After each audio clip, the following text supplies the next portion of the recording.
Hello there and welcome back. I do apologise for the slight gap in filming and videos due to the pandemic. However, today I'm at the most beautiful building that is Dinton Hall. Now, Dinton Hall has been on this site, or a building has been on this site since about the 12th century. So this part of the building is 12th century and the centre part there is around about the 16th, 17th century, having been worked on up until modern day, which I believe that section was added at. Now, this building isn't obviously in Oxford, which is my normal forte. However, this building has got strong ties to Oxford, especially at the time of the Civil War.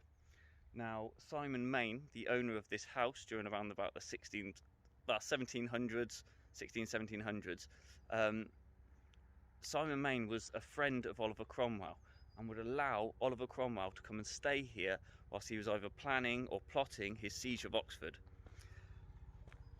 Now, when Charles had obviously been caught, Simon Main, the owner of this house, being the MP for Aylesbury, I do believe, was one of the 52 or 54 people that actually signed his name to the King's death warrant.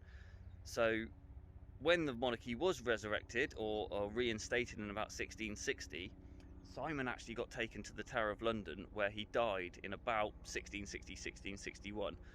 Some of the dates are a little bit skewed because obviously history doesn't always jot things down perfectly as it is nowadays. But what I'm going to do is I'm going to take you inside and show you a couple of relics that have left over from the Civil War that have got some amazing stories attached to them. I'll take you inside now and hopefully we'll have a look at them together. One of the first relics that I've got to show you today. Now, this for me was the most amazing thing to be shown, especially coming to a job just to do some electrical work and then finding out that the owner of the house actually has Oliver Cromwell's battle sword.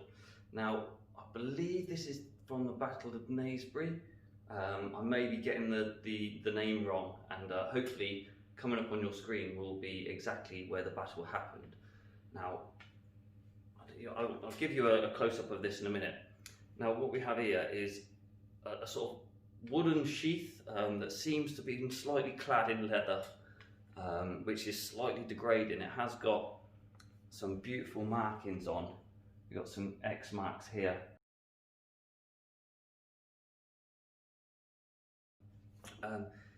It's mainly constructed, I mean, it's quite a crude sword, mainly in the fact that obviously they had dress swords. Now, dress swords would have been for doing the ceremonies and stuff, and then you would have had an actual battle sword, which is why it's got this massive cage on it to protect your hand. I can't see many dings. There's a little ding slightly here on the actual hand protection.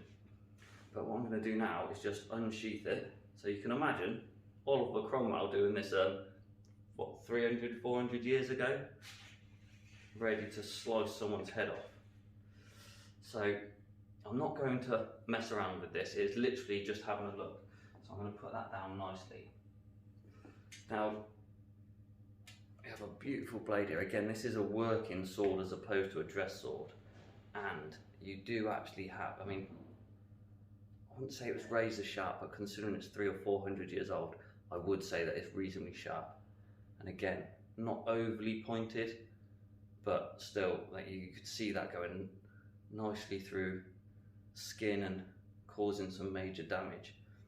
Again, it's got some inscriptions just down the blade here. I'll try and get some light on the matter shortly for you, and we can hopefully read those inscriptions. It does look like it says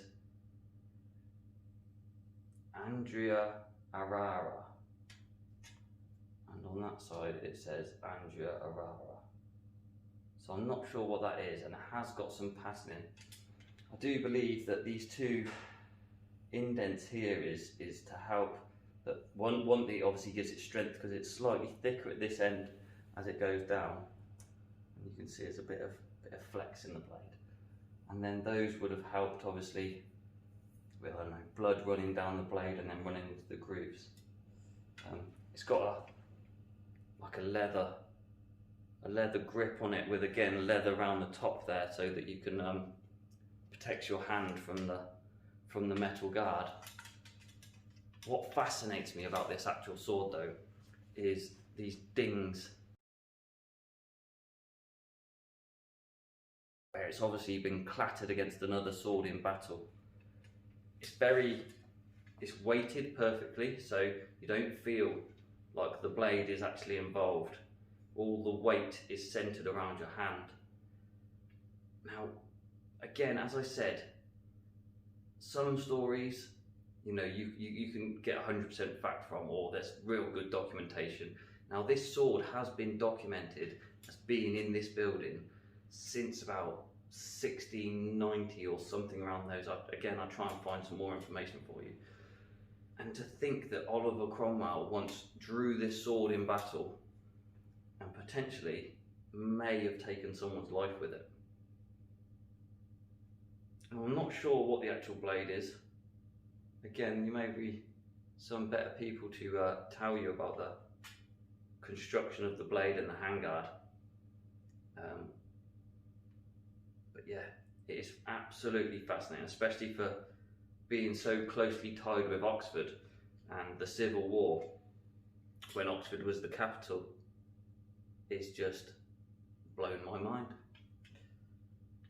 Okay, so now what I have here is, for me, slightly more intriguing than Oliver Cromwell's sword. And I know what you're thinking, what could be better than getting to play or have a swing around with Oliver Cromwell's sword? Well, when Simon Main was here, he had I don't know, say a clerk of works or someone that he shared with another MP who would do his, do his day-to-day duties, or I'll have to read up a bit more about it, but he basically had a friend that would do a lot of his work for him. Now, that guy's name was John Biggs. John Biggs apparently he was quite a learned man. He was a scholar and of tolerable wealth, as it says, so not intolerable wealth, but tolerable wealth that you could tolerate. Now, when obviously Simon Main had signed the death warrant for the king, the next problem came with, who do you get to kill the king? Because I'm sure there was not many people, I'm sure there was quite a few people that wanted to kill the king, but there's also many people that loved the king, and so you wouldn't necessarily go and just find someone off the street that wanted to kill King Charles I. Now, this is more of a story, but again, it is documented, and the Ashmolean have actually got the item I have in this box. The Ashmolean Museum in Oxford actually have the other item, which makes this a pair. Now, as I said, Simon Main had a gentleman called John Biggs, who there's road names around here, and there's a cottage down the road, which I'll get to in a minute. Now, John Biggs was supposedly, and again, this isn't 100% fact because I can't find any information other than about Dinton Hall and the fact that it is believed that John Biggs was actually the masked executioner of Charles I. So the gentleman, apparently there was two, so there was two masked executioners, and one of them is believed to have been John Biggs. Now, when obviously the monarchy was resurrected, or James II came to find Simon Main, which is again where I said that he had a hidey hole. I've actually got a little bit of information here, just quickly before I get onto the item. I do apologise. The old hiding place near the chief eastern block of chimneys opened when the house was restored, had been closed up. It entered by a trapdoor through the movable steps of the staircase. The house was restored in 1857. It says here, the four bottom stairs of the flight leading to a small attic were raised by means of hinges, and underneath was an inclined plane which led to a room between two stacks of chimneys. Now, I have also read that it was lined with old tapestries so that it would deaden the sound. A bit like a priest hole, but this was for obviously hiding a man that had signed the death warrant for the king. So, as I've said, John Biggs, Simon Main's right-hand man, once Simon had gone to the Tower of London where he died, John had no leader. He had no one to look after him, and no one that would probably protect him from now the crown or the monarchy that were probably bane for his blood. So John turned into a bit of a recluse, a hermit, you may say. Now, this is quite well documented, and there is several etchings of him as a hermit. But what's best is that right here is John Mayne's leather shoe. And as I've said, the only other one of these in existence is at the Ashmolean Museum in Oxford. I do believe that a few years ago were put together in sort of like a display so that people could see them together. But I don't know if you can see, again I'll pull the camera closer in a second, but it's basically constructed of leather, thousands of patches of leather. I'd say more hundreds than thousands, and then it's got these iron nails in that clamp all of the leather together, and it is very big. I mean, I'm talking 250 mil across, or 25 centimeters across by probably about 15 centimeters across. Smells like old leather. It doesn't smell like a shoe, thankfully, but it does smell beautifully of old leather. I've also taken a photograph of an etching of this shoe to see if it's exactly the one of the etching or whether it's the one of the at the Ashmolean. But to imagine that this may have been the shoe of the Dinton Hermit, the man that killed Charles I, who resided in Oxford, is just fascinating. It was believed that being a hermit, that John lived in a cave. Now, this is again, as I said, where the stories come in. So I've got maps. So this map here is actually of Dinton, and I think this one was done in, so this is a 1918 map. And it actually states here, so we've got Dinton, where is it?